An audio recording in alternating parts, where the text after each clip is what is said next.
Hi అండి. అందరికీ నమస్కారం. Welcome to our channel. మాంసాహారం తింటే పూజ చేసుకోవచ్చా?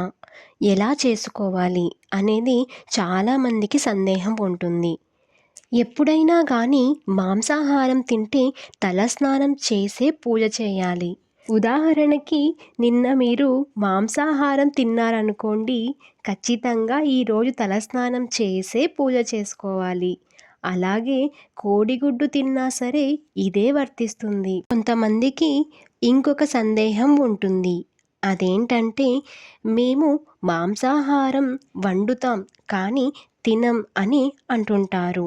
అలాంటి వారు చక్కగా వంట వండిన తర్వాత తలస్నానం చేసి ఆ రోజే పూజ చేసుకోవచ్చు.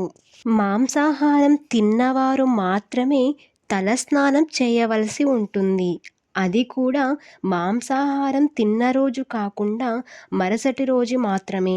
ఇలాంటి చిన్న చిన్న పొరపాట్ల వలనే మనకు వచ్చేటువంటి పూజా ఫలితం సంపూర్ణంగా రాకపోవడం అనేది జరుగుతూ ఉంటుంది. కాబట్టి ఈ విషయాన్ని జాగ్రత్తగా గమనించి పూజ చేసుకోవాలి.